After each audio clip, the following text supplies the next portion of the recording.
అందరికీ నమస్తే. మాజీ ఎంపీ కవిత మస్తు రోజుల తర్వాత రోడెక్కినట్టున్నారు. ఎమ్మెల్సీ అయిన సంవత్సరానికైనా రోడెక్కిర్రు, చాలా సంతోషం.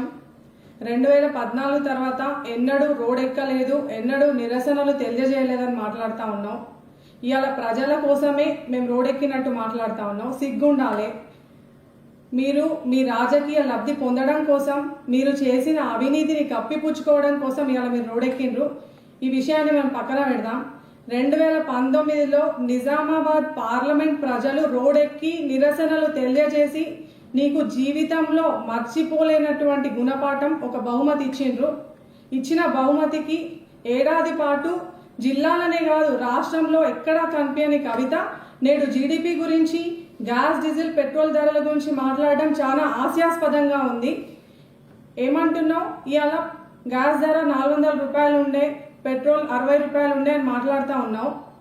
సరే, గ్యాస్ ధరలు కానీ పెట్రోల్ ధరలు కానీ పెరగడానికి అంతర్జాతీయ మార్కెట్ మరియు అనేకమైనటువంటి కారణాలు ఉన్నాయి. రాష్ట్ర ప్రజలకి అన్నీ తెలుసు. కానీ తెలియంది మాత్రం ఒకటే, మీ నాయనకి 2014లో 90,000 జీతం ఉండే, ఇవాళ 4 లక్షల రూపాయల జీతం పెరగడానికి కారణం ఏంటో నువ్వు చెప్పాలి. అంటే నిజామాబాద్ జిల్లా ప్రజలు నీ జూటేబాజ్ మాటలు నమ్మరని చెప్పి వేరే ప్రాంతానికి వెళ్ళి అక్కడ ప్రజలను నమ్మించే ప్రయత్నం చేస్తూ ఉన్నావు. దేశంలో ఎక్కడా లేనటువంటి విద్యుత్ ఛార్జీలు మీరు పెంచి ఈ టాపిక్ని రాష్ట్ర ప్రజల నుండి డైవర్ట్ చేయనీకి పెట్రోల్, డీజిల్ ధరల పెంపకం గురించి ప్రజలను తప్పుదోవ పట్టించే ప్రయత్నం చేస్తూ ఉన్నారు. కానీ రాష్ట్ర ప్రజలు ఇవన్నీ గమనిస్తూ ఉన్నారు. మీరు గత 2 నెలల క్రితం డెవలప్మెంట్ ఛార్జెస్ పేరిట 1000 అడ్డగోలుగా పెంచి అమాయకపు ప్రజల దగ్గర నుంచి ముక్కుపిండి వసూలు చేసిండ్రు. మరి ఇప్పుడేమో విద్యుత్ ఛార్జీలు, బస్ ఛార్జీలు అని చెప్పేసి సామాన్య ప్రజల పైన భారం మోపుతున్నారు. కోవిడ్ తర్వాత ప్రజలు ఇప్పుడిప్పుడే కోలుకుంటా ఉన్నారు. మీకు దమ్ము ధైర్యం ఉంటే పాత బస్తీలో ఉన్నటువంటి 4,000 కోట్ల పెండింగ్ ఎలక్ట్రిసిటీ బిల్స్ ని వసూలు చేయండి. నిజామాబాద్ జిల్లాలో మైనారిటీ ఏరియాలో ఉన్నటువంటి పెండింగ్ బిల్స్ ని వసూలు చేయండి.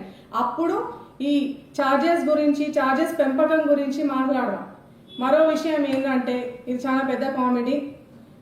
కవితక్క నిన్న వంట వార్పు కార్యక్రమంలో కింద అగ్గి ముట్టియలేదు కానీ పైన మాత్రం గరిటె కలుపుతా ఉంది.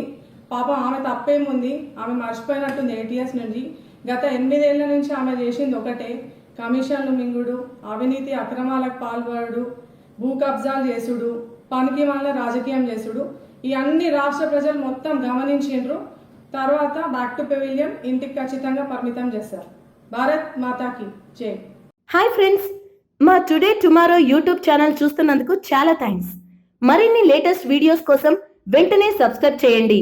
అలాగే ఈ బెల్ ని కూడా రింగ్ చేసేయండి. మా నోటిఫికేషన్స్ అన్ని మీ మొబైల్లో వస్తాయి. అలాగే మా వీడియోస్ మీకు నచ్చితే లైక్ చేయండి, షేర్ చేయండి, నచ్చకపోతే కామెంట్ చేయండి.